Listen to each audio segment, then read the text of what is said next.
4 October তাদের দুজনের প্রথম দেখা হয়। তখন বিকেল ঘনিয়ে আসছে, বাতাসে শীতের আমেজ। 10ই অক্টোবর তাদের দীর্ঘক্ষণ কথা হলো টেলিফোনে। সেদিন ছেলেটি নতুন কেনা টবে গোলাপ চারা লাগালো। 30শে অক্টোবর রেস্টুরেন্টের নিরালা কেবিনে ছেলেটি বলল, তোমাকে আমি ভালোবাসি। মেয়েটি লজ্জায় মাথা নিচু করে টেবিলে আঁকিবুকি কাটল। 12ই ডিসেম্বর গোলাপ গাছে কুড়ি ধরল। মেয়েটি রেস্টুরেন্টে ছেলেটিকে জিজ্ঞেস করলো, কেন ভালোবাসো আমায়? আমি সুন্দরী তাই? তোমার চেয়ে সুন্দরী আছে কত? আমার বাবার প্রচুর অর্থ তাই? তোমার বাবার চেয়ে বড় লোক এখানে কম আছে? তাহলে ভালোবাসি ভালোবাসি তার আবার কারণ হয় নাকি? মেয়েটি বাড়ি ফিরে বন্ধুদের টেলিফোনে অনেক আলোচনা করল। সবাই এক বাক্যে বুঝিয়ে দিল, ভালো যখন বাসে তখন একটা কিছু কারণ তো আছে বটে, সেটা না বুঝে বেশি এগোস না। 3রা জানুয়ারি মেয়েটি বলল, আমার কাছে কি চাও? কই, চাইনি তো কিছু। ভালোবাসো অথচ চাও না?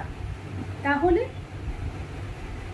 না চাহিলে যারে পাওয়া যায়, তেয়া দিলে আসে পাতে। এ তো গান, শুধুই গান, তাছাড়া কি?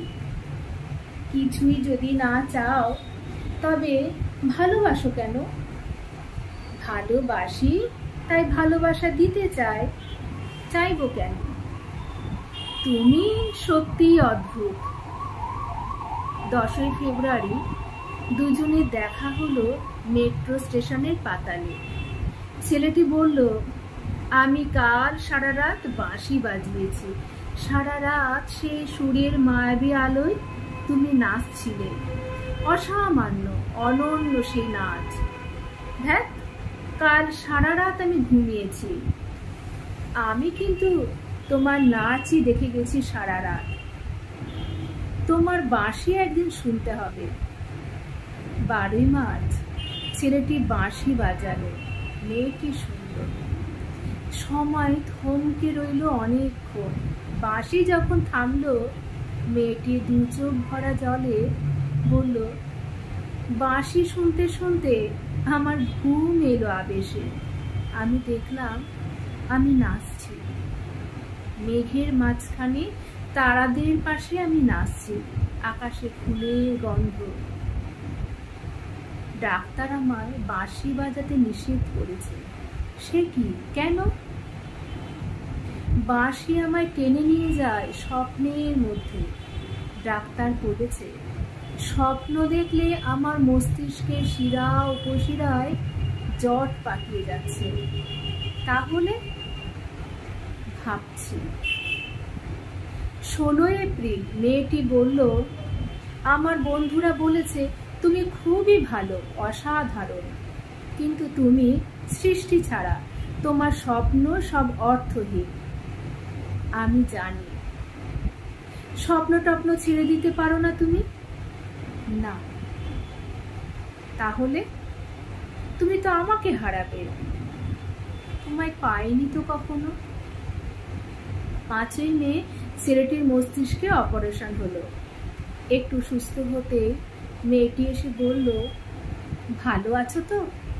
এখন আর স্বপ্ন দেখছো না তো? দেখছি, আরো সুন্দর সুন্দর সব স্বপ্ন। তাহলে তো দেখছি অপারেশনটা আদেও সফল হয়নি। বাড়ি ফিরে বন্ধুদের ফোন করলো মেয়েটি। বন্ধুরা এক বাক্যে বলল, বাঁশি বাজানো, স্বপ্ন দেখা সবই ব্যাকডেটেড, সৃষ্টি ছাড়া। তুই আর লোক পেলি না। তুই এত রূপসী, তোর এত উজ্জ্বল প্রসপেক্ট। ভালো যদি চাস তাহলে শিগগির বিয়ে করে ফেল তোর দাদার সেই বন্ধুকে। উনি তো শুনলাম কানাডাতে সেটেল করবেন। 7ই জুলাই মেয়েটি আবার জিজ্ঞেস করলো, তুমি সত্যি কি চাও বলো তো? তুমি আরো সার্থক, আরো সুন্দর হয়ে ওঠো, ব্যাস, আর কিছু না? আর চাই স্বপ্ন দেখতে। ওফ, স্বপ্ন তাহলে তুমি ছাড়তে পারবে না? না, তাহলে থাকো তুমি তোমার স্বপ্ন নিয়ে। 12ই আগস্ট গোলাপ গাছে ফুল ফুটলো অনেক। সেদিন দুপুরে ছেলেটির মস্তিষ্কে আবার অপারেশন হলো। 13ই সেপ্টেম্বর ছেলেটি মারা গেল। 14ই সেপ্টেম্বর মেয়েটির শুভ বিবাহ সুসম্পন্ন হলো কানাডাগামী সেই পাত্রের সঙ্গে। 20শে সেপ্টেম্বর গোলাপ গাছটি হঠাৎ ঝড়ে উপড়ে গেল। সেদিন সন্ধ্যায় বিমানে মেয়েটি হানিমুনে গেল।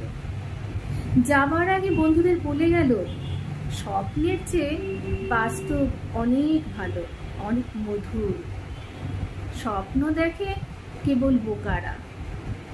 4 অক্টোবর ছেলেটির মা ঝরে পড়া গোলাপ গাছটিকে সযত্নে তুলে ফেলে দিলেন। শূন্য টবে তখন কয়েকটি পোকা, কয়েকটি মাছি। আমরা কেউ জানি না ওগুলো পোকা, মাছি নাকি ছেলেটির স্বপ্ন। আমরা ঠিক জানি না, আমরা কেউই জানি না।